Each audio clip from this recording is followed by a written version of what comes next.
শঙ্কৰ সৰ্বগুণাকৰ যাকে নাহি কেও পাম তোহাৰী চৰণকো ৰেণু শত কোটি বাৰেক কৰোঁ প্ৰণাম বাৰেক কৰোঁ প্ৰণাম। আমাৰ জন্মৰ সেৱাৰ থলী জ্ঞান সন্ধানী সত্ৰত সমবেত হোৱা আমাৰ সঞ্চালিকাই আৰু বায়ন ৰত্ন ভৱেন বৰা বাপুকে মুখ্য কৰি সমস্ত ভক্তিপ্ৰেমী ৰসগ্ৰাহী বাপাই চৰণলৈ আমাৰ সেৱা ভাগি নিবেদিছো।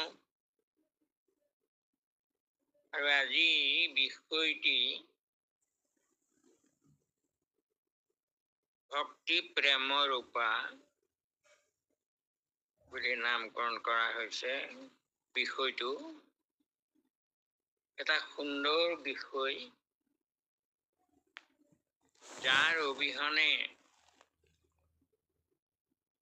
ভকত সকল থাকিবই নোৱাৰে। এই ভক্তি আৰু সেই ভক্তি সম্পৰ্কলৈ প্ৰথমতে আমি ভক্তিনো কাক কয় এইটো চাই ল'ম। তাৰপিছত আমি প্ৰেমলৈ আহিম।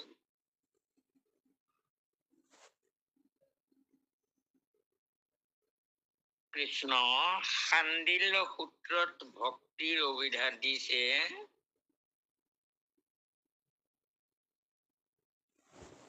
যে সা ভক্তি পৰানুৰক্তি ঈশ্বৰে। শাণ্ডিল্য সূত্ৰত কৈছে তাকেই ভক্তি বুলি কোৱা হয়, যাৰ দ্বাৰা ঈশ্বৰৰ প্ৰতি অনুৰক্তি আহে। শাণ্ডিল্য সূত্ৰত আছে। আকৌ নাৰদীয়ৰ পুৰাণত আছে, নাৰদীয়ৰ অনন্য মমতা, বিষ্ণু মমতা, প্ৰেম সংগতা, ভক্তি ইতি উচ্যতে ভীষ্ম প্ৰহ্লাদোদ্ধৱ নাৰদই। অৰ্থাৎ অনন্য মমতা, ন অন্য অনন্য মমতা। মমতা মানে মৰম, প্ৰেম।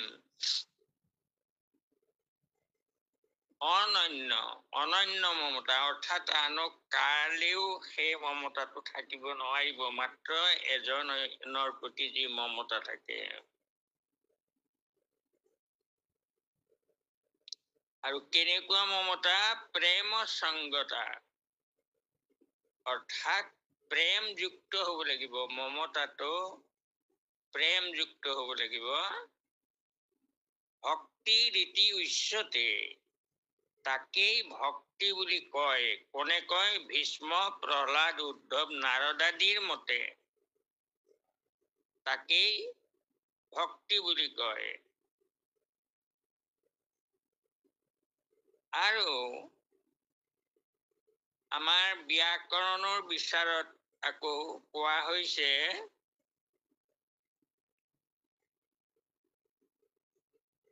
বিভাৱৈ পৰুভাৱস্য সাত্বিক অব্যভিচাৰীভি।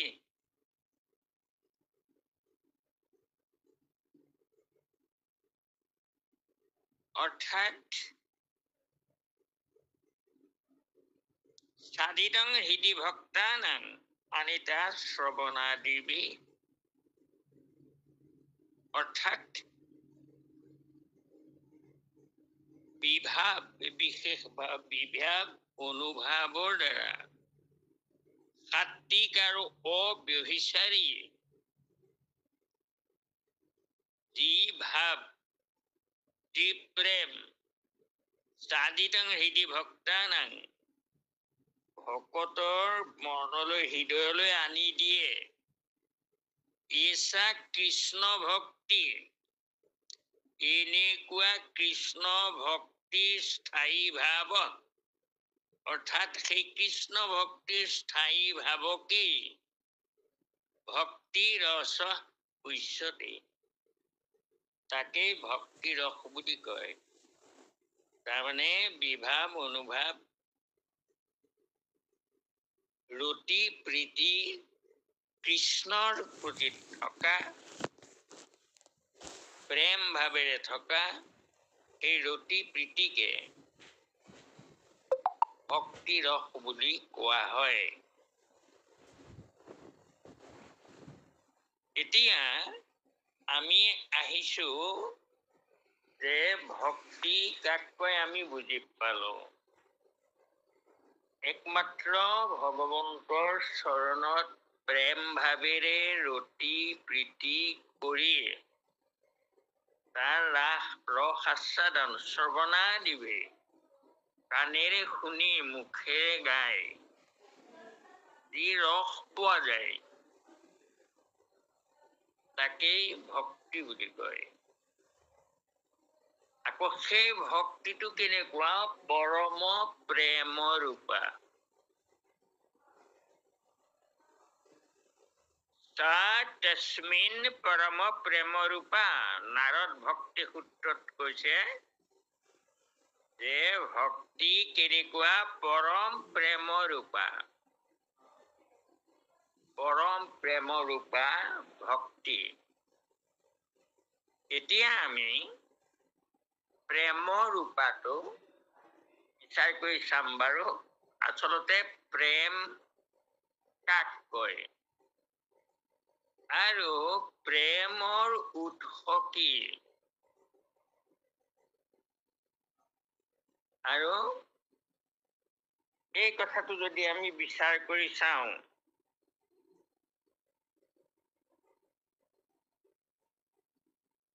যে প্ৰেম কাক ক'ত থাকে, এইটো আমি অনুসন্ধান কৰিলে, ভালকৈ অনুসন্ধান কৰিলে আমি বুজি পাম। প্ৰেম মানে কি? প্ৰেম মানে ভাল পোৱা। আৰু এই ভাল পোৱাটো আচলতে কোনে কাক ভাল পায়? পৃথিৱীত সকলোতকৈ নিজকে ভাল পায়। এই নিজক ভাল পায়, তাৰ পিছতহে সেই ভাল পোৱাটো আনলৈ যাব পাৰে। এতিয়া এই ভাল পোৱা উৎসটো কি? কি ভাল পাওঁ? কাক প্ৰেম কৰো আমি? আচলতে প্ৰেম মানে প্ৰিয়, ভাল পোৱা। এই কথাষাৰ আমাৰ উপনিষদত, চান্দোগ্য উপনিষদত কোৱা কৈছে,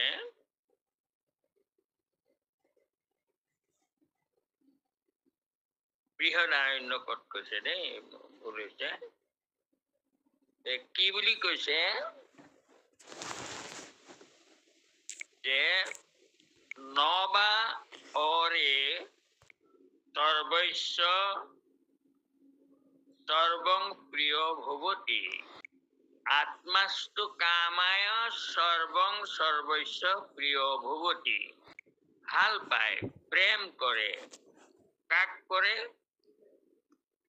আত্ম সম্বন্ধাত সৰ্বং সৰ্বস্য প্ৰিয় ভৱতি। আত্ম সম্পৰ্কতহে মানুহে মানুহক ভাল পাব পাৰে। আৰু এইটোৱেই চিৰন্তন সত্য কথা। বিপ্ৰ পত্নীসকলক প্ৰভু ভগৱন্তই কৈছিলে, কৃষ্ণই, যেতিয়া বিপ্ৰ পত্নীসকলে কৃষ্ণ প্ৰেমত আকৃষ্ট হয়, তেওঁলোকৰ প্ৰেম আছিলে, কৃষ্ণক ইমান ভাল পাইছিলে, তেওঁৰ গুণ আৰু লীলাবোৰ শুনি শুনি যে তেওঁলোকে স্বচক্ষে এবাৰ কৃষ্ণক দৰ্শন কৰিবলৈ হেঁপাহ কৰিছিলে,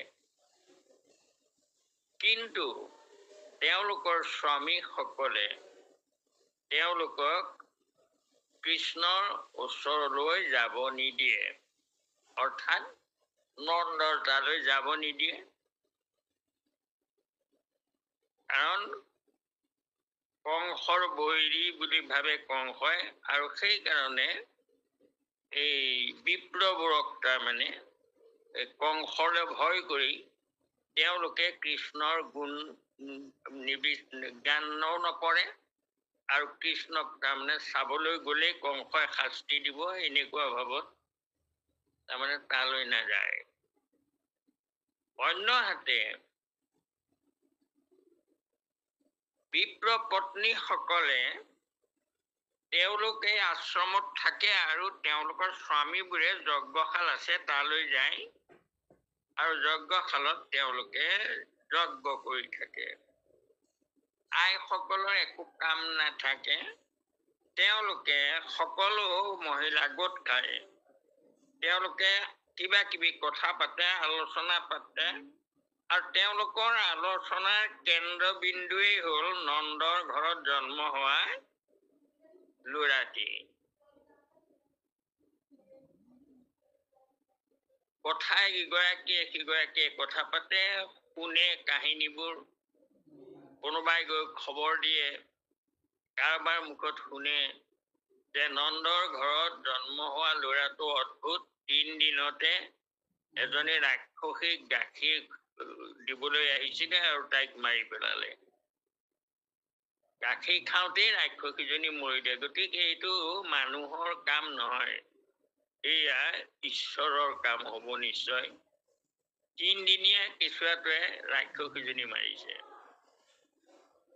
তাৰপিছত আকৌ গম পালে যে উৰলটো লগাই পেলাই দুজোপা প্ৰকাণ্ড জামল অৰ্জুন গছ ভাঙি পেলালে। এইটো আচৰিত, কেঁচুৱা ল'ৰাটোৱে গছ দুজোপা ভাঙিব পাৰেনে?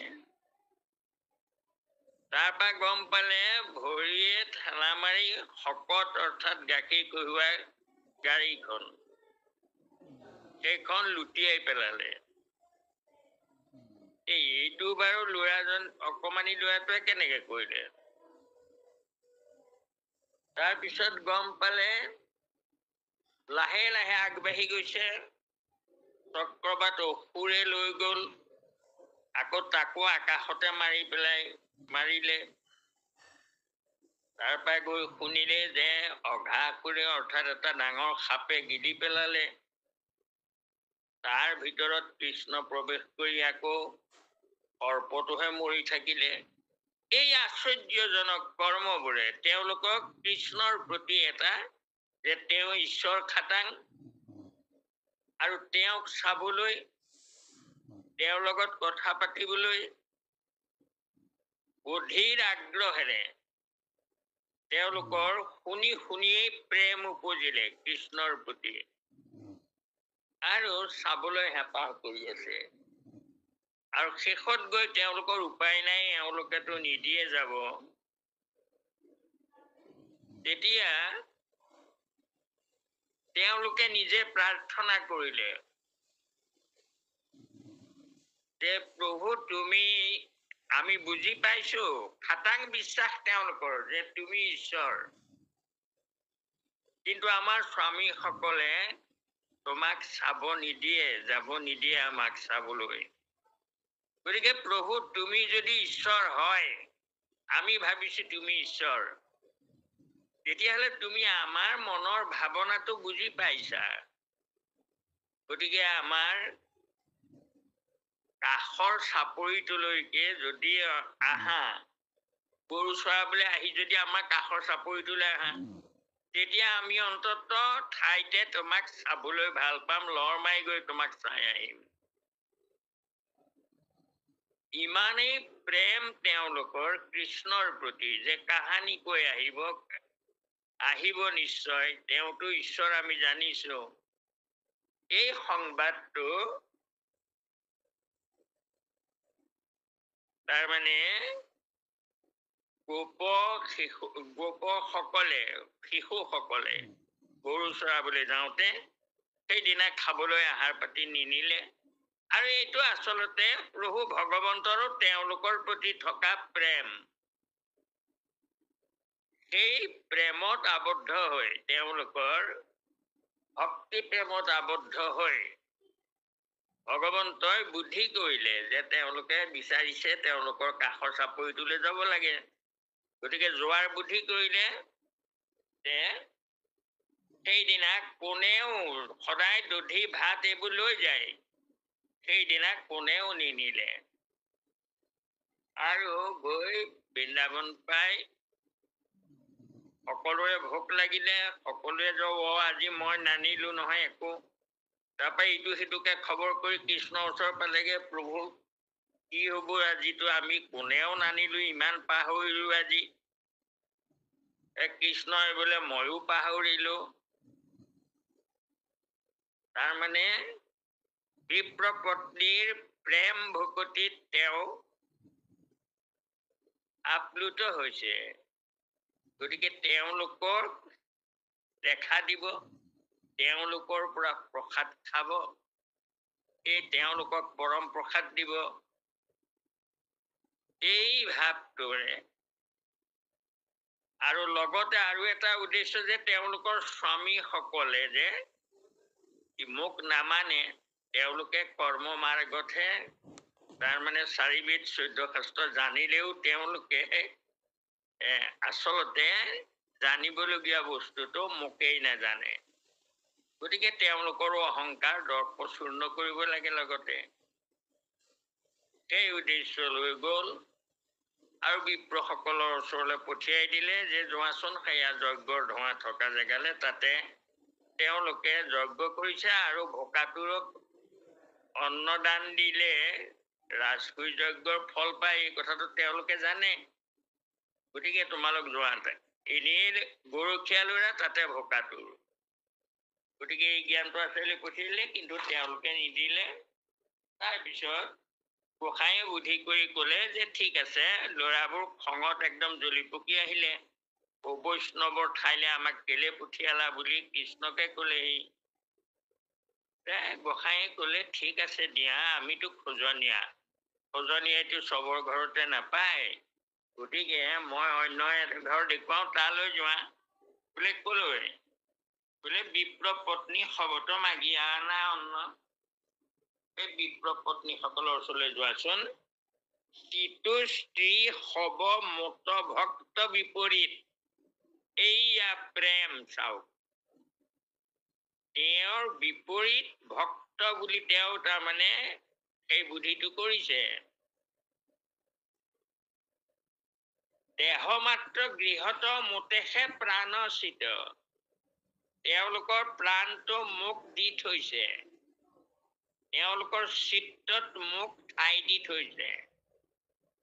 এয়া চাওক। গতিকে দাসম্ভাত কৈও আমি আশীৰ্বাদৰ কথা, লাগে মানে পাইবা অন্ন নাহিকে অন্যথা, এই বুলি পঠিয়ালে। আৰু তেওঁলোক গ'ল, ল'ৰাখিনি গৈ একেটা স্তুতিকে কৰিলে। নমো বিপ্ৰ পত্নীগণৰ শুনা অভিপ্ৰায়, আমাকে পঠাইলে ৰামকৃষ্ণ 2 ভাই। আৰু সেই তেওঁলোকৰ হেঁপাহৰ খবৰটো দিলে। কি দিলে? কাষতে চাৰন্ত গৰু নহন্ত বিদুৰ তোমালোকৰ কাষৰ চাপৰিটোলৈ আহিছে। গতিকে দুভাইও ভৈলন্ত গোপ সমে ক্ষুধাটোৰ, উদিত কৃষ্ণক তুমি সবে দিবা অন্ন, শুনিও উল্লসিলা সবে বিপ্ৰ পত্নীগণ।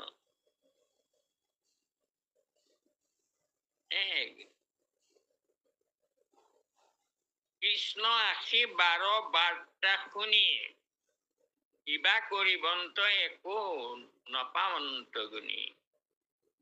গোবিন্দক লাগি অন্ন অনেক সুগন্ধি, বিচিত্ৰ পাত্ৰত ভৰি লৈলন্ত প্ৰবন্ধি। আৰু প্ৰাণতো অধিক প্ৰিয় কৃষ্ণত দেখি, কৃষ্ণক দেখিত লৰিলে আনন্দে সবে উত্ৰাৱলচিত। লৈ গ'ল। ভগৱন্তই তেওঁলোকে দিয়া প্ৰসাদ খাই তৃপ্তি হ'ল, পৰম প্ৰেমত মজি, আৰু তেওঁলোককো পৰম প্ৰসাদ দিয়াৰ ব্যৱস্থা কৰিলে। এই পৰম প্ৰসাদটো দিছিলে কি? আত্মজ্ঞান। আত্মা সম্বন্ধাত সৰ্বং সৰ্বস্ব প্ৰিয় ভগৱতী, এই মহাজ্ঞানটো তেওঁলোকক দিলে। এনেকৈ দিলে, প্ৰসাদ খালে আৰু খোৱাৰ পিছত ক'লে, তোমালোক এতিয়া সকলোৱে তোমালোকৰ আশ্ৰমলৈ যোৱা। স্বামীসকলে তোমালোকৰ কাৰণে তাৰমানে বাট চাই আছে, আৰু তোমালোক যোৱা। তেতিয়া তেওঁলোকে কান্দি কাটি হাইৰাণ হ'ল যে আমি কেনেকৈ যাম তালৈ, কাৰণ তেওঁলোকে আমাক আহিব নিদিয়ে, এতিয়া আমাক আশ্ৰমত সোমাবলৈ নিদিব। তেতিয়া ভগৱন্তই এই কথাষাৰ কৈছিলে যে তোমালোকৰ স্বামীয়ে কিয় ভাল পায়, বা তোমালোকে স্বামীক কিয় ভাল পোৱা? বোলে আমি স্বামী বুলি ভাল পাওঁ। বোলে স্বামী বুলি ভাল নোপোৱা।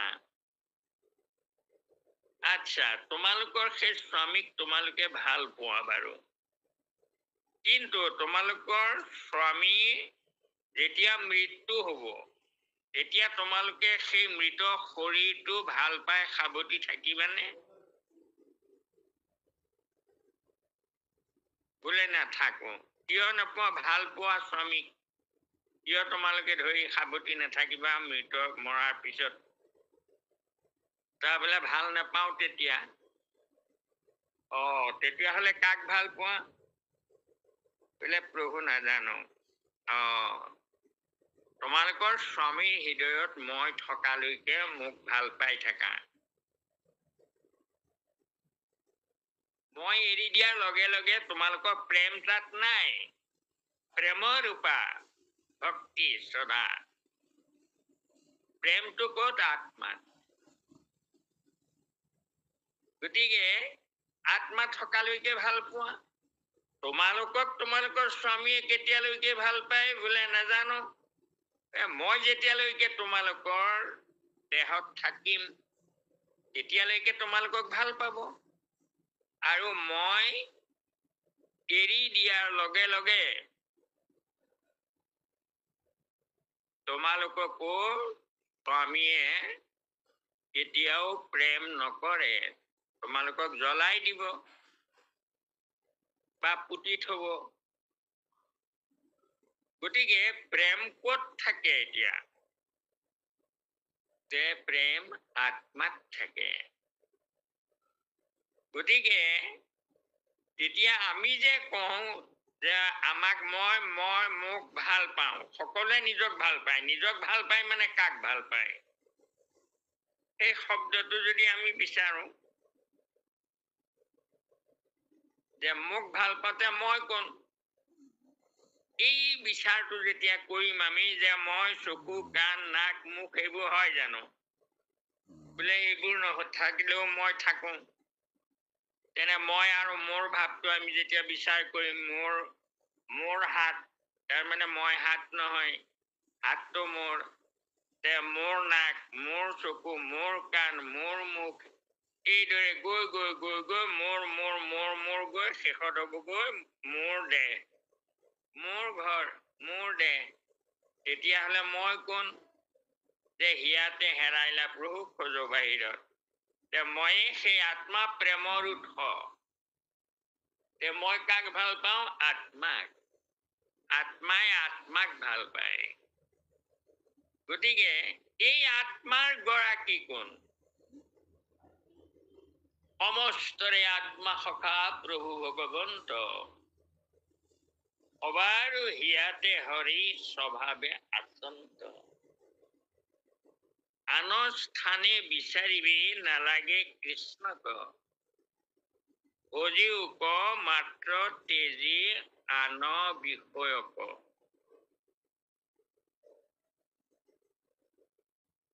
গতিকে আনৰ স্থানে বিচাৰিব নালাগে কৃষ্ণক। কৃষ্ণক ক'ত বিচাৰা? যে সকলোৰে আত্মাত মই আছো। গতিকে মই মোৰ আত্মাক ভাল পাওঁ। গতিকে মোৰ আত্মাই কাক ভাল পাব? পৰমাত্মাক ভাল পাব। গতিকে সেই পৰমাত্মাক যেতিয়া ভাল পাব, তেওঁক প্ৰেম ভাৱে ভক্তি কৰিব। স্বপ্ৰেম অনন্য মমতা প্ৰেম সংগতা ভক্তি ৰীতি উচ্যতে ভীষ্ম প্ৰহ্লাদ উদ্ধৱনাৰ দৰে। এই যে আমি ঈশ্বৰক ভাল পাইছো, কিয় ভাল পাইছো? আমি পিতৃক ভাল পাওঁ। আমাৰ আত্মাৰ পিতৃ কোন? তুমি জগতৰ গতি মতি পিতা মাতা।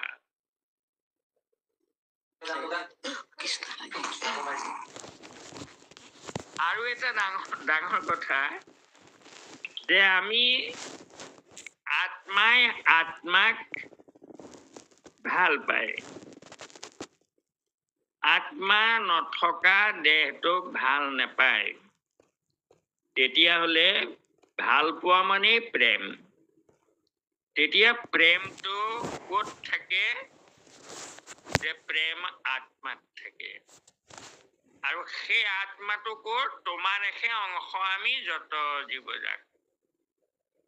তেতিয়াহ'লে আমাৰ পিতা, গতি মাতৃ পিতা মাতা, সেইজন ঈশ্বৰক আমি ভাল পাব লাগে। আৰু কেনেকৈ ভাল পাব লাগে? অনন্য মমতা। আনক ভাল পোৱা থাকিবই নোৱাৰে, তেওঁৰ ভাল পোৱাৰ লগত মিলি যায় সকলো। আৰু ভগৱন্তই ক'লে যে পৰম প্ৰেম কৰা। কাক?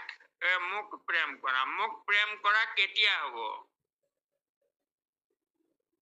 যেতিয়া তুমি সমস্ত ভূততে ব্যাপী আসময় হৰি সবাকো মানিবা তুমি বিষ্ণু বুদ্ধি কৰি। এইদৰে প্ৰভু ভগৱন্তই বিপ্ৰ পত্নীসকলক এই জ্ঞানটো দিলে। দি পেলাই তেতিয়া তেওঁলোক নাযাওঁ বুলি কৈছিলে, আৰু শেষত পৰমাৰ্থ কথাটো ক'লে যে মই সমস্ত জগতৰ আত্মা, তোমালোকৰো আত্মা, স্বামীসকলৰো আত্মা, জগতৰ আত্মা। গতিকে তোমালোকে এতিয়া চিন্তা কৰিব নালাগে। আত্মাই আত্মাক হিংসা নকৰে। মাত্ৰ ভাৱনাটো আহিলেই হ'ল। উঠা নাৰী গণ এৰা চিন্তা মন, তোমাষাৰ পুত্ৰপতি নকৰেও শুয়া হৃদয়ে থাকিয়া, মই দিলো অনুমতি। এয়া যে মই হৃদয়ত থাকি মই সকলোকে, তোমালোকৰ স্বামীয়ে তোমালোকে মোক ভাল পালা, মোক প্ৰেম কৰিলা। গতিকে তোমালোকে স্বামীসকলকো প্ৰেম কৰিলা, অৰ্থাৎ মই তোমালোকৰ স্বামীসকলৰ আত্মা। গতিকে মই যেতিয়া সন্তুষ্ট হলো, তোমালোকে ঘৰলৈ যোৱা, চিন্তা কৰিব নালাগে।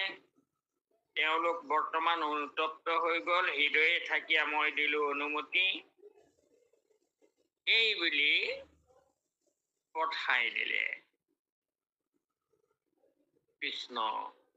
আৰু সেইদৰে এই সপ্ৰেম ভকতি অৰ্থাৎ প্ৰেম সংগতা, আমাৰ ভক্তিটো প্ৰেমযুক্ত হ'ব লাগিব। আৰু প্ৰেম নাথাকিলে আমাৰ যেনেকৈ আমি ভাল পোৱা বস্তুটো বাৰে বাৰে বিচাৰি থাকোঁ। গতিকে সেইদৰে আমাৰ ঈশ্বৰক যদি আমি ভাল পাওঁ, আৰু সেই ভাল পোৱাটো কেনেকুৱা হ'ব লাগিব? সপ্ৰেম। ঈশ্বৰক ভজিলে আমাৰ প্ৰেম আহিব লাগিব। আৰু সপ্ৰেম ভকতিৰ নিদৰ্শন কি? গোপীসকলে কৈছিলে, যদি আমি আমাৰ ভাল পোৱাটো, আমাক লাগে ভাল পোৱাটো, আমাক প্ৰেম লাগে, তেতিয়া সেই প্ৰেমটো আমি কাক কৰিম? বোলে আত্মাক কৰিম। আত্মাই আত্মাক প্ৰেম কৰিব। আত্মাৰ গৰাকী কোন? যে প্ৰভু ভগৱন্ত। তেনে আত্মাক ভাল পাবলৈ হলে আমি যিটো মমতা দেহত কৰি থাকো, মই দেহ, এই জ্ঞানটো আমাৰ হৈ থাকে। শৰীৰক ময়ী বুলি বুদ্ধি হইলা হত, হিয়াতে হেৰাইলা প্ৰভু পূজো বাহিৰত। যে হিয়াতে হেৰাই গলা আৰু আমি বাহিৰত বিচাৰি ফুৰো। কিয়? কাৰণ আমি তোমাক বুজি নাপাওঁ। আমি শৰীৰটোক মই বুলি ভাবো। গতিকে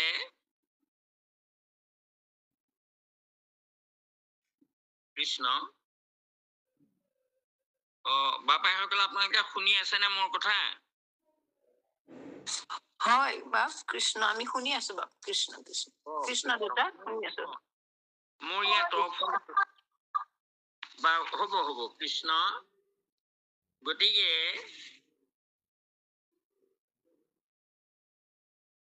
আমাৰ এই সপ্ৰেম ভক্তিৰ নিদৰ্শন, বিশেষকৈ আমাৰ গোপীসকলৰ ভকতিয়েই সপ্ৰেম ভকতিৰ নিদৰ্শন। প্ৰহ্লাদৰ ভক্তিৰ নিদৰ্শন, সেয়া সপ্ৰেম ভক্তিৰ নিদৰ্শন। নাৰদৰ ভক্তিৰ নিদৰ্শন সপ্ৰেমা। তেওঁ সেই প্ৰেমত মগ্ন হৈ ঈশ্বৰৰ নাম গাই থাকোতে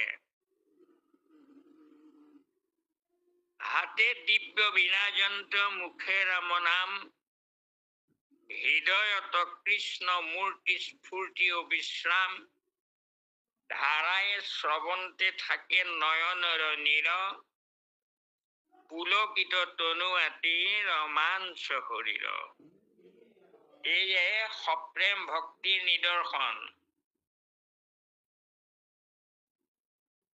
আমাৰ প্ৰেমটো যেতিয়া ঈশ্বৰত হ'ব,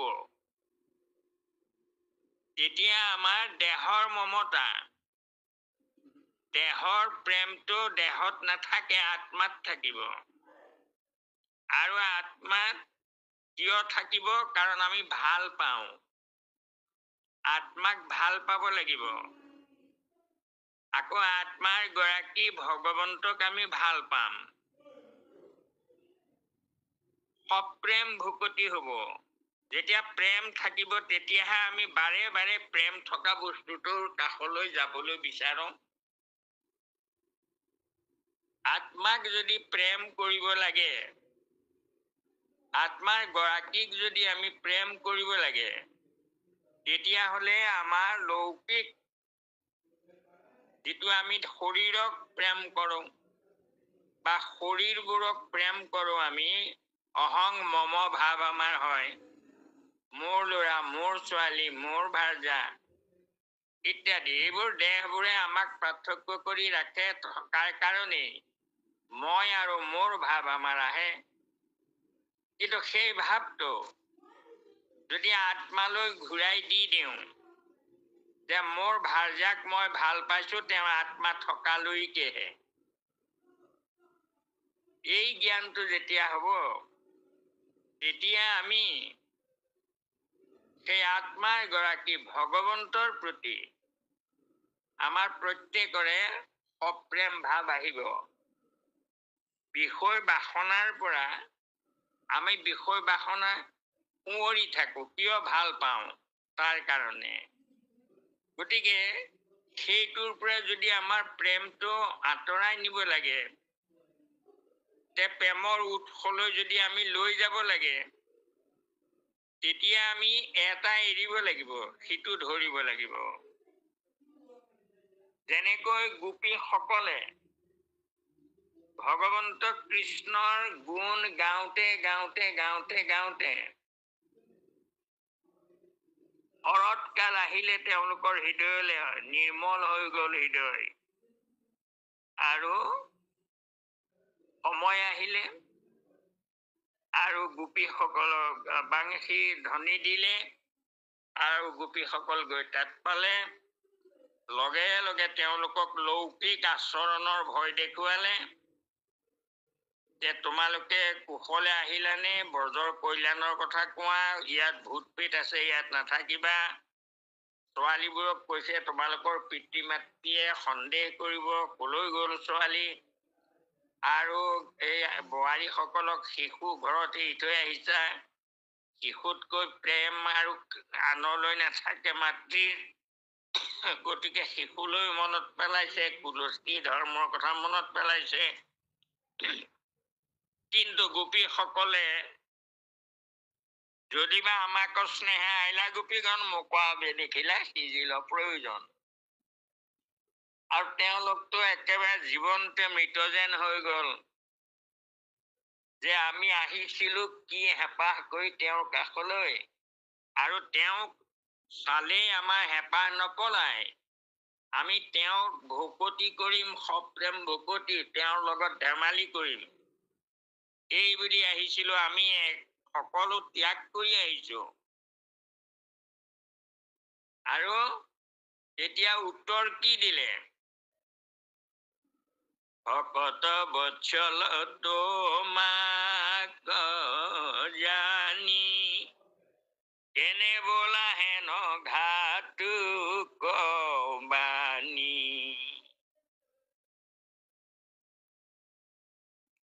সমস্ত নলাগৈ পতি পুত্ৰ দুখ হেতু। কি প্ৰেম, পতিপুত্ৰ প্ৰেমটো গুচি আহিলে কলৈ? ভগৱন্তলৈ। সেইবোৰ নালাগে বুলি কৈছে, সেইবোৰ প্ৰেমৰ উৎস, সেইবোৰ নহয়। নলাগৈ পতিপুত্ৰ দুখ হেতু, হুৰুক প্ৰসন্ন গৰুৰ কেতু। সমস্ত বিষয় এৰিয়া স্বামী, এই বিষয়ৰ প্ৰেমটো তাৰমানে ৰূপান্তৰ কৰি দিয়া হল কলৈ? ভগৱন্ত কৃষ্ণলৈ। চা ভক্তি পৰম প্ৰেম ৰূপা। প্ৰেমটো গুচি আহিলে কৃষ্ণলৈ। গতিকে কলে বিষয়ৰ প্ৰেমটো, বিষয়টো এৰি দিলো আৰু ধৰিলো প্ৰেম, তোমাক প্ৰেম ধৰিলো। গতিকে ভজিও আমাক মিলুক ভাগ, আমাক তুমি প্ৰেম দিয়া প্ৰভু, কিয় নকৰা নাথ ভকতক ত্যাগ। কিমান সাহসেৰে কৈ দিলে এই যে প্ৰেম, যে অতি পুত্ৰ নালাগে আমাৰ, আমি ভকত, কাৰণ তোমাৰ বাহিৰে আমাৰ আৰু অন্য কোনো, অনন্য মমতা, বিষ্ণু মমতা, আমাৰ অন্য কালেও মমতা নাই। প্ৰেম সংগতা, প্ৰেম ভাৱে তোমাক ভাল পাইছো। গতিকে প্ৰভু তুমিও আমাক প্ৰেম দিয়া, আমাক মৰম দিয়া, আমাক দয়া কৰা, এই বুলি তাৰমানে গোপীসকলে কলে। আৰু কোৱাৰ পিছত তেওঁক ভাল পোৱাৰ কাৰণে তেওঁ ভাল পালে, আৰু ভাল পাই থাকোতে তেওঁলোকৰ তাৰমানে এইটো আকৌ প্ৰেমটো আনলৈ যোৱা নাই, কৃষ্ণতে আছে। অতি পুত্ৰলৈ প্ৰেম যোৱা নাই। কিন্তু অহংভাৱ এটা আহিলে তেওঁলোকৰ। কেলে অহংভাৱ আহিলে? যে আমি কৃষ্ণক গুৰিলে আহিছিলো আৰু তেওঁ আমাক তাৰমানে ঘূৰাই পঠাব খুজিছিলে, কিন্তু আমি ভক্তিৰ বলেৰে তেওঁক জয় কৰিলো। গতিকে আমাৰ সম সৌভাগিনী নহয়, হৈলন্ত অধীন যাদৱৰাই এই ভাৱটো আহি গল। কিন্তু ভগৱন্তই ভকতৰ অহংকাৰ খাই পেলাই থাকিব নিদিয়ে। গতিকে আৰু নিদিয়াৰ কাৰণে ভগৱন্তইও তেওঁলোকক যে ভাল পায়, সেইকাৰণে ভকতৰ যিটো দোষ, যিটো অহংভাৱ, সেইটো ভগৱন্তই নাইকিয়া কৰি দিয়ে। আৰু দিয়াৰ কাৰণে বুদ্ধি কৰিলে সেয়া অন্তৰ্ধান হৈ গল। বাৰু যি কি নহওক, যেতিয়া তাৰমানে অন্তৰ্ধান হৈ গৈ কি কৰিলে, আকৌ তেওঁলোকৰ প্ৰেমটো বেছিকে বঢ়াই দিলে। কেলে? যেতিয়া পায়ো হেৰুৱাই বস্তু, সেইটো বৰ ডাঙৰ বিৰহ। আৰু আটাইতকৈ প্ৰিয় বস্তুটো হেৰুৱাইছে। গতিকে সেই বিৰহটো, তাৰমানে সেই প্ৰেমটো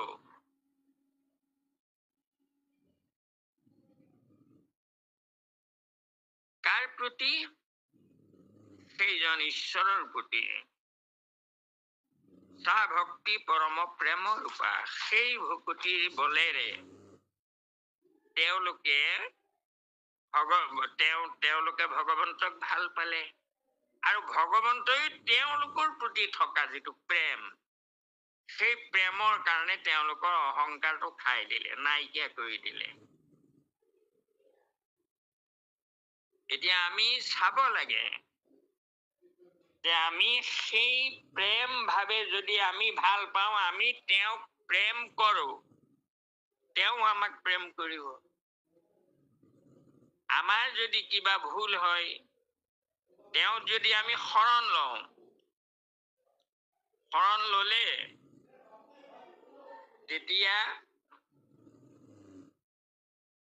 তেওঁ আমাক দায়িত্ব লব। শৰণ ললো মানে আশ্ৰয় ললো।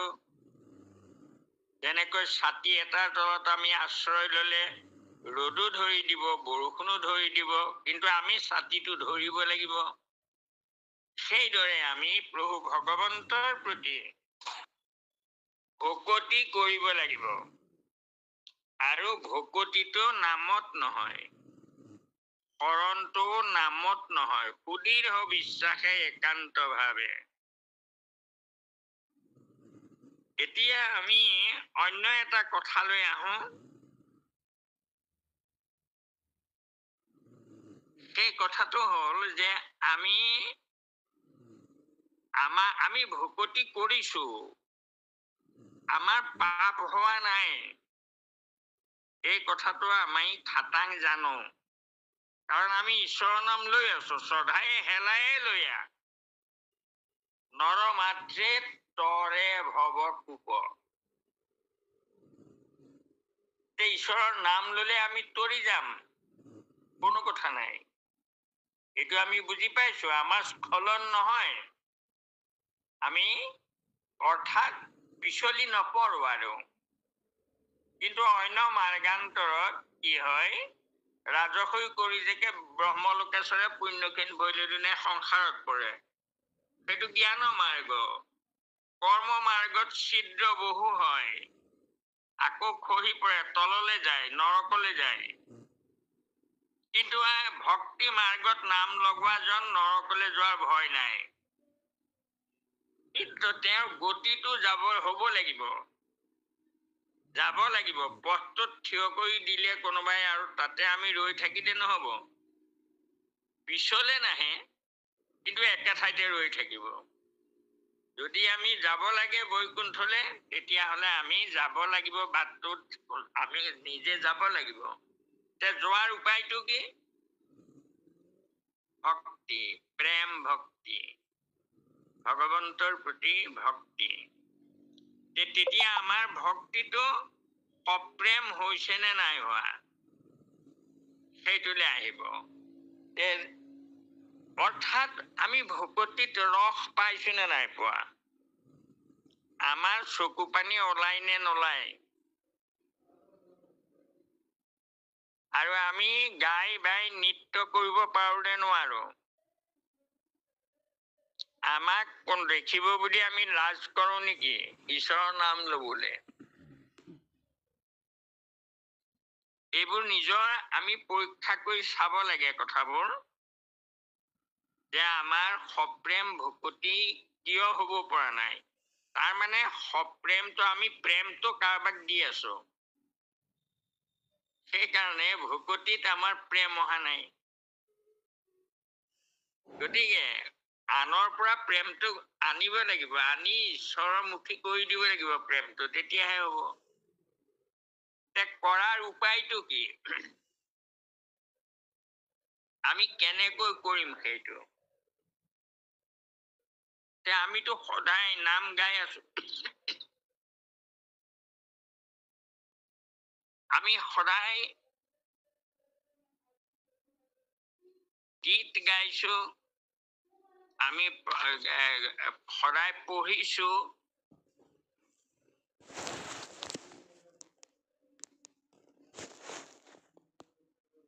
তেতিয়া আমাৰ কিয় আমি আগবাঢ়িব পৰা নাই? তাৰমানে কথাটো কি হয়, আমি যে নাম গাইছো, মহাপুৰুষ শংকৰদেৱৰ বিৰচিত বৰগীত গাইছো, আৰু প্ৰসংগ কৰিছো, মহাপুৰুষৰ লিখনিৰ দ্বাৰা আমি প্ৰসংগ কৰিছো, নাম গাইছো, শংকৰদেৱৰ লিখনি গাইছো আমি। শংকৰদেৱৰ লিখনিটো নিজৰ কৰি গাব লাগিব। মাধৱদেৱৰ প্ৰাৰ্থনা কৰি থাকো আমি, মাধৱদেৱৰ প্ৰাৰ্থনাটো নিজৰ কৰি গাব লাগিব। মাধৱদেৱে আমাক এনেকৈ গাবলৈ শিকাই দিছে, আমি বুজি পাইছো, এতিয়া মই কৰিছো, মই বোলে তোমাৰ যদি মাধৱদেৱৰ ঘোষা গাওঁ, তেতিয়াহলে আমাৰ প্ৰেমটো ক'ৰ পৰা আহিব? আমি ঘোষা জনা নিজৰ কৰি গাব লাগিব, প্ৰাৰ্থনাটো নিজৰ কৰি গাব লাগিব, তেতিয়াহে আহিব। কীৰ্তন কৰোতে আমি তাৰমানে নিজৰ কৰি, ঠিক তেনেকৈ শ্ৰৱণ কৰিছো। আমি পৰীক্ষিতে শুনা ভাগৱত শুনি থাকিলে আমাৰ লাভ নহব।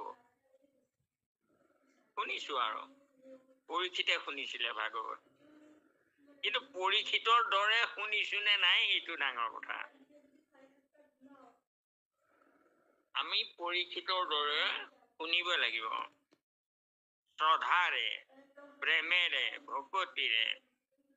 পৰীক্ষিতে কান্দি কান্দি কৈছিল, মই ৰৈ নাথাকিবা, কৈ যোৱা, মই ইমান আনন্দ লাগিছে কথাখিনি শুনি। এই বুলি পৰীক্ষিতে সম্পূৰ্ণ দেহৰ পৰা প্ৰেমটো আঁতৰাই নিলে, ৰাজ্য ধন ঐশ্বৰ্য বিভূতিৰ পৰা আঁতৰাই নিলে। ইয়াৰ পৰা আঁতৰাই ক'ত লগালে? কৃষ্ণত। অপ্ৰেম ভকতি। আৰু প্ৰেম বাঢ়ি গৈছে, যিমানে শুনিছে সিমানে আৰু শুনিবৰ মন গৈছে। আৰু শুনি শুনি শুনি শুনি তেওঁৰ ব্ৰহ্মজ্ঞান আহি গল, বুজি পালে। আমিতো ভাগৱত পঢ়ি আছো, কিন্তু আমাৰ ব্ৰহ্মজ্ঞানটো হৈছে নে নাই হোৱা? অলপ কাষলৈ গৈছো হওক চাগৈ, সম্পূৰ্ণ হোৱাগৈ নাই, কিন্তু হব, চিন্তা কৰিব নালাগে। আজি বিষয়বস্তুটোৰ ওপৰত তাৰমানে আমি কেনেকুৱা সপ্ৰেম ভকতি হলে আমাৰ ভাৱবোৰ কেনেকুৱা হব? লাজ নাথাকে, ঈশ্বৰৰ নাম লবলৈ আমাৰ লাজ নালাগে। ৰাম ৰাম, কৃষ্ণ কৃষ্ণ, মাধৱ, আমি য'তেই নাথাকো এনেকৈ চিঞৰি কৈ দিব পাৰিম, মাধৱ মাধৱ। লাজ ভয় ঘিণ এই তিনিটা থাকিলে প্ৰেম নহয় তাত। প্ৰেম হবলৈ হলে আমি এইবোৰ বাদ দিব লাগিব। আৰু বস্তুটো নিজৰ কৰে। কৃষ্ণই উদ্ধৱৰ সংবাদ আমি পঢ়ি থাকি লাভ নাই। নিজে উদ্ধৱ হৈ যদি শুনো, কৃষ্ণই উদ্ধৱক কোৱা কথাখিনি মোক কৈ আছে বুলি ভাবিলে প্ৰেম আহিব। এইখিনি কথা দেখোন মোকে কৈ আছে, এই বুলি ভাবি ল'ব লাগিব, তেতিয়াহে প্ৰেম হব শুনিবলে। আৰু কি কয় প্ৰভুৱে মোক, আৰু কি কব মোক, এই ভাৱটোৰে সৈতে আমি অধ্যয়ন কৰিব লাগিব। আৰু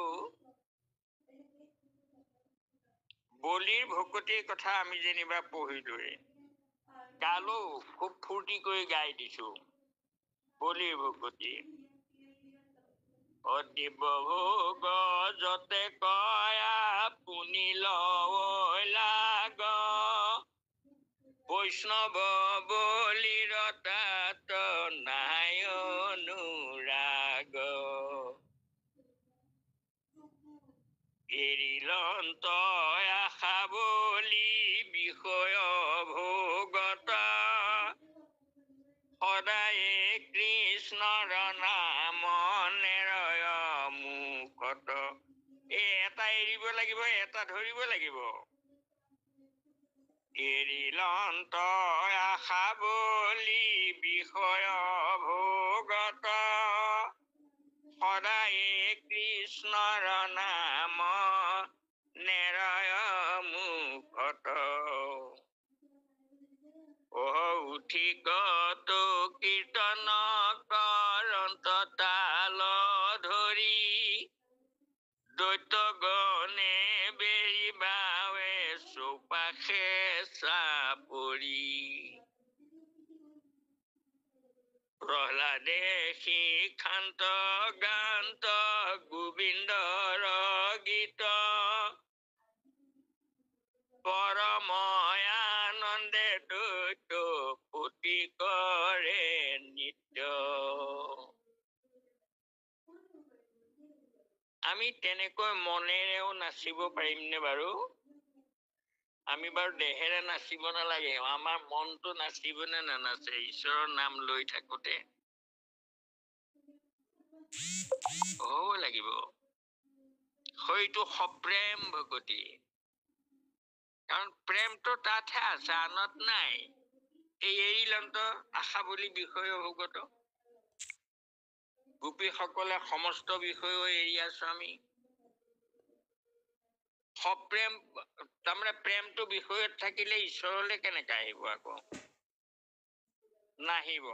এইটো পৰমাৰ্থ কথা হয়। আমি ভকতি কৰিছো, কিন্তু ভকতিটো প্ৰেমৰ ৰূপা হব লাগিব। গোপীসকলৰ প্ৰেমৰ ৰূপা ভকতি কেনেকৈ?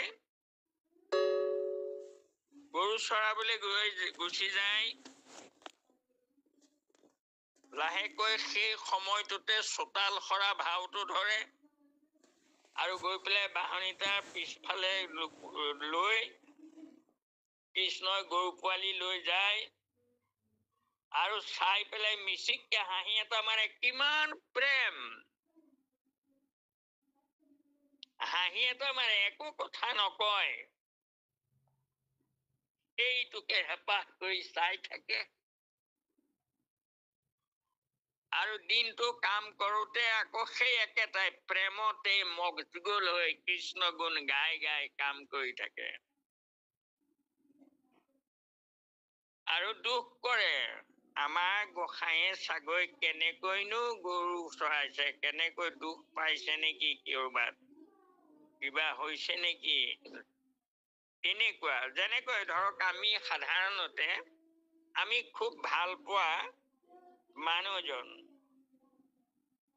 বা ল'ৰাজন কৰবালৈ দূৰণিলৈ গৈছে যেনিবা, যাওঁতে মাকে ল'ৰাটোৰ কথা ভাবি থাকে, চাগে ইমান পাইছেগৈ, এতিয়া চাগৈ ইমান পাইছেগৈ, এতিয়া এই ফোনটো কৰচোন বাৰু, ক'ত পাইছেগে ল'ৰাটো। তাৰমানে কল্পনা কৰি থাকো, মৰমৰ কোনোবা এজন কৰবালৈ যাওঁতে আমি ভাবি থাকো পালেগেনে চাগে, কিমান পাইছেগৈ। সেই গোপীবোৰে আকৌ এইবোৰ নহয়। গোপীবোৰৰ কথা, গৰু পোৱালি লৈ গল, প্ৰভু গল। ক'ত বা গৰু চৰাইছে, কেনেকৈ কাঁইট চাইতে পিন্ধিছে নেকি। যে বেদিব সত তুমি ফুৰা বৃন্দাবনে, তোমাকনে দেখি যুগ যায়ৰ দক্ষণে। সন্ধ্যাত তোমাৰ মুখ দেখিয়ে ৰাও ক্লেশ,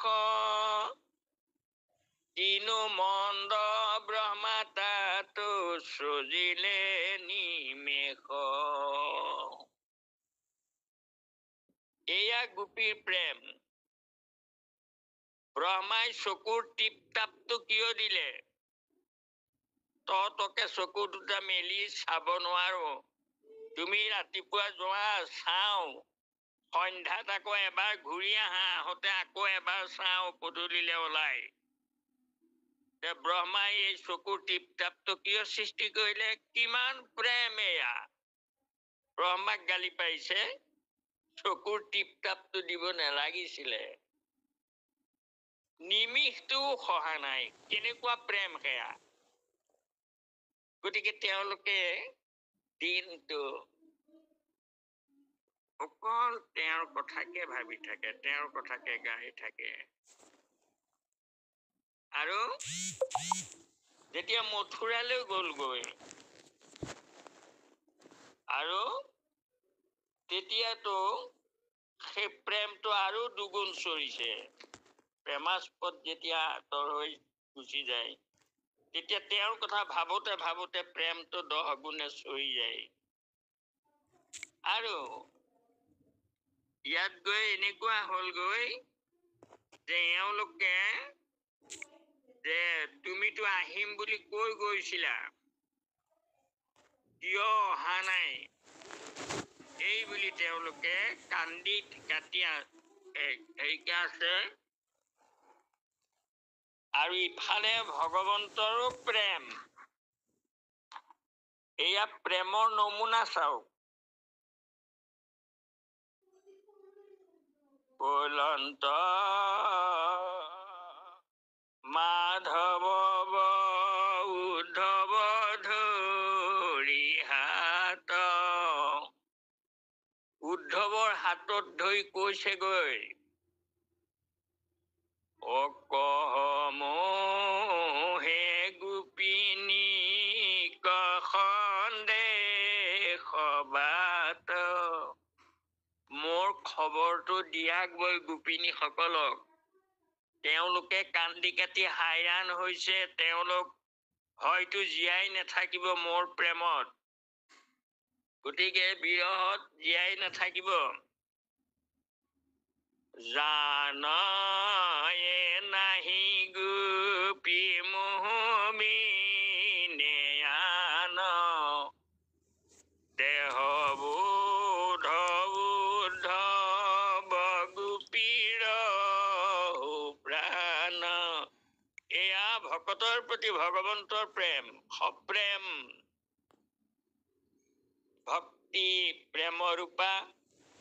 আৰু এয়া ভকত জনেহে মোৰ হৃদয়, ময়ো ভকতৰ হিয়া নিশ্চয়। এই ভগৱন্তই যে কলে। আৰু সেই বোধ দিবলৈ হেৰি কৰি আকৌ আহিলে, কুৰুক্ষেত্ৰত লগ পালেহি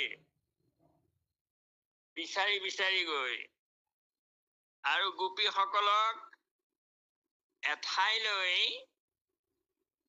তাৰমানে আঁতৰাই লৈ গৈছে। গৈ তাত তেওঁলোকে, তোমালোকে বহুত দিনত বিৰহৰ দুখ সহি আছা, গতিকে তোমালোকক মই সেই বৃন্দাবনত দেখুওৱা ৰূপটো দেখুৱাও, এই বুলি তেওঁ সেই ৰূপটো ধাৰণ কৰিলে গোপীবোৰৰ মাজত, আৰু এওঁলোকে চাই একেবাৰে আনন্দত বিভোৰ হৈ গল। গৈ লাহেকে চকু মুদি দিলে, নয়নৰ পথে নিয়া হৃদয় কমলে, আনন্দ মূৰ্তি কয়াংক আলিকুটু হলে, পৰম প্ৰেমত মজি ভৈলা কৃষ্ণময়, এৰাইলা সমস্ত সংসাৰৰ তাপছয়। সেই ৰূপটো নয়নৰ পথেদি হৃদয় কমলত বহুৱাই লৈ চকু মুদি দিলে, আৰু ভগৱন্তই চাই যে মই ইমান ধুনীয়া ৰূপটো, মই নিজে তাৰমানে বিস্ময় হওঁ ৰূপ দেখি। সেই ৰূপটো এওঁলোকক দেখুৱাই দিলো, আৰু এওঁলোকে আকৌ চকু মুদি দিলে। কিয় মুদিলে চকু? এই বুলি গোসাঁয়ে আকৌ চকু মুদি চাই দেখিছে যে তেওঁক নি প্ৰত্যেকৰ হৃদয় আসনত বহুৱাই ললে। আৰু তেতিয়া ভগৱন্তয়ো আকৌ গোপীবোৰৰ কতক্ষণে গোপীকো থাকিলা মনে ধৰি, তেওঁলোকৰ সেই ৰূপটো, অৰ্থাৎ তেওঁক হৃদয় বহুৱাই লোৱা ৰূপটো গোসাঁয়ে নিজৰ হৃদয়ত চাই আছে। কতক্ষণে গোপীকো থাকিলা মনে ধৰি, এয়া প্ৰেম। অলপ প্ৰেম নে এয়া? আৰু কুৰুক্ষেত্ৰত আৰু বহুত কাহিনী আছে বাৰু, যেই কি নহওক, এই নন্দ কুৰুক্ষেত্ৰত তাৰমানে তেওঁলোকে নন্দ যশোদাকো তাৰমানে লগ কৰিছে, আৰু তাতো কৈছে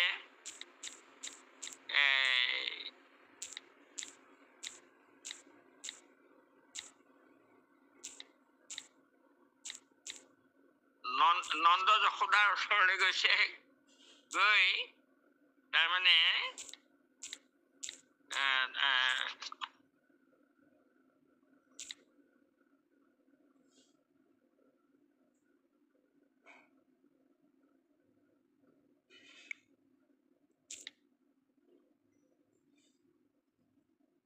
কৃষ্ণ কৃষ্ণ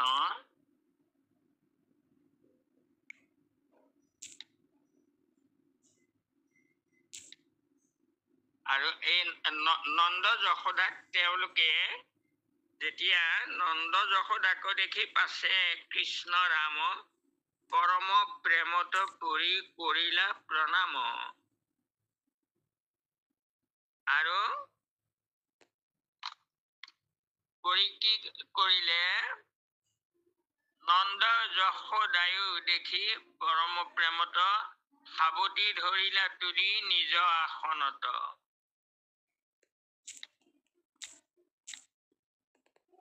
নন্দ যশোদাক লগ পাইছে, কিমান প্ৰেম।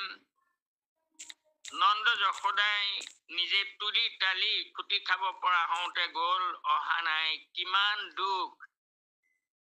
উমৰীয়া কি কেশৱৰ শিশৱ চৰিত্ৰ, স্নেহত কান্দন্ত নন্দ স্থিৰ নহে চিত,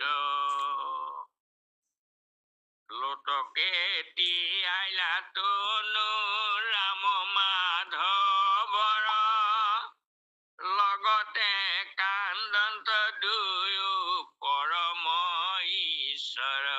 এয়া প্ৰেম ভক্তি, পিতৃ মাতৃৰ প্ৰতি সপ্ৰেম ভকতি, আৰু নন্দ যশোদাৰো পুত্ৰ স্নেহত সপ্ৰেম ভকতি। কতক্ষণে মাধৱ ভৈলন্ত সন্ধুক্ষণ, পিতৃৰ মাতৃৰ বাস দুয়ো ধৰিয়া চৰণ, ৰাম ৰাম হেনয় বচনে কৰি ক্ৰন্দন নিৰোধ,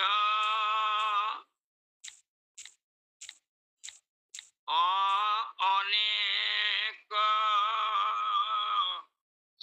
তাৰে দুকু কৰিলা প্ৰবোধ পৰম তৰ্ক গতি কাল ঈশ্বৰৰ দৈৱৰ অধীন সমাগম বান্ধৱৰ কৈৰ পৰাই আশী জীৱ হৈ একঠাই অনেকে থাকিয়া পেলাৱে বিহৰাই অজলৰ বেগত যেন একঠাই খনেকে পেলাৱে তাকো পেলাৱে বিহৰাই এই মতে সংযোগ বিয়োগ বান্ধৱৰ ঈশ্বৰৰ বৈশ্য কেহ নহে স্বতন্ত্ৰ পহি পৰমাৰ্থ কথা ইয়াত নাহি বোধ চিৰকাল নগোৱাই কৰিছো অপৰাধ এইবোৰ পৰিয়ালৰ এইবোৰ নদীত যেনেকৈ ফেন একে ঠাইতে গোট খাই আকৌ কেনিবাদি গৈ গুচি যায় গৈ কোনোবা ঠাইত গোট খাই জাবৰ জোথৰবোৰো আৰু কৰহ কাতৰ মোৰ সিও দোষ হেন শুনি ভৈলা নন্দ যশোদা সন্তোষ আৰু সেইদৰে তাৰমানে নন্দ যশোদাকো সান্তনা কৰিলে গোপীসকলকো সান্তনা কৰিলে সান্তনা দিলে এনেকৈ এইবোৰ সপ্ৰেম ভকতিৰ কথা উদ্ধৱে কৃষ্ণৰ প্ৰতি সপ্ৰেম ভকতি থকাৰ কাৰণে কান্দি কান্দি তেওঁ কেনেকৈ কান্দিছে তেওঁ আৰু গোসাঁয়ে কেনেকৈ কান্দিছে গুণাহে উদ্ধৱ মোৰে প্ৰাণ বান্ধৱ পদৰিকাশ্ৰমে চলা প্ৰাণৰ বিদুৰক দেখা মই নেপালো বৈকুণ্ঠে যাব বেলা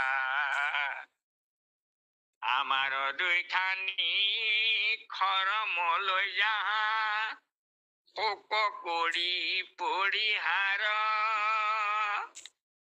আকে সেৱা কৰি থাকা প্ৰাণ সখী পালিয়া বাক্য আমাৰ ইফালে উদ্ধৱে দুইখানি খৰম মাথাত বান্ধিয়া চলি যান্ত ধীৰে ধীৰে কৃষ্ণক স্মৰণতে কান্দন্তে কান্দন্তে নয়নৰ জৰে নীৰ কৃষ্ণক স্মৰণতে কান্দন্তে কান্দন্তে দুগুণে উধালে জুই কৃষ্ণৰ চেষ্টা চাহিবাক প্ৰতি ৰহিলন্ত কেনেবাকৈ পঠিয়াই দিলে জোৱা জোৱা কৰি গৈ আকৌ নেদেখা হলতে গছৰ আঁৰত লুকাই আছে কৃষ্ণৰ চেষ্টা তেওঁ কি কৰিব বৈকুণ্ঠলৈ যাব চাই যাওঁ এই বুলি আকৌ লুকাই লুকাই চাইছে আৰু কৃষ্ণয়ো সজল নয়নেৰে তেওঁ ভাল পায় ভকতক প্ৰেম ভাৱে ভাল পায় গতিকে কৃষ্ণয়ো তেনেকৈয়ে কান্দিছে উদ্ধৱৰ কাৰণে আৰু উদ্ধৱেও কান্দিছে সেইদৰে আমি এই কৃষ্ণ উদ্ধৱ সংবাদ গোপী উদ্ধৱ সংবাদ কৃষ্ণ অৰ্জুন সংবাদ এইদৰে যেতিয়া আমি শাস্ত্ৰ পঢ়ো ভকতিৰ সম্বন্ধীয় কথাখিনি পঢ়োতে সদায় তাৰমানে নিজক সেই আসনত অধিষ্ঠিত কৰি ল'ব লাগে তেতিয়া আমাৰ প্ৰেম আহিব অৰ্থাৎ গাওঁতে আমাৰ প্ৰেম আহিব লাগে আৰু প্ৰেমটো কাক কৰোঁ? আত্মাক কৰোঁ। আত্মাই আত্মাক কৰোঁ। যি আত্মাই মোক জীয়াই ৰাখিছে, যি আত্মাই মোক প্ৰেম দিছে, সেই আত্মাক মোৰ মনে কিয় প্ৰেম নিদিব? কিয় নকৰিব? এইদৰে যদি আমি অকণমান গভীৰভাৱে ভাবোঁ, তেতিয়া আমাৰো চকুলো ওলাব। হয়, তুমি ইমান কৃপা কৰিছা আৰু আমি তোমাক ভাবিবলৈ সময় নাপাওঁ। এই বুলি যদি আমি ভাবোঁ, তেতিয়া আমাৰো চকুলো নিগৰিব। গতিকে বহু কথাই আছে ইয়াৰ। এতিয়া অপ্ৰেম ভকতি আৰু বহু ভকতৰ ভকতিৰ কথা আছে। এইখিনি যি কি নহওক, কিন্তু আপোনালোকক এয়াই আমি ইমানকে আজি ক'লো যে প্ৰেম কৰক নিজে নিজক। তুমি জগ জীৱ তোমাকো পুজিলে মিলে আপোনাতে যায়। আমাৰ ভগৱন্তক আমি প্ৰেম কৰা মানে নিজকেই কৰা। আত্মায়ে আত্মাক দৰ্শন পায়, পৰি প্ৰণামিলা মাথা দোৱাই, এইবোৰ কথাও আমাৰ তাৰমানে শাস্ত্ৰত আছে, দেখুৱাইছে।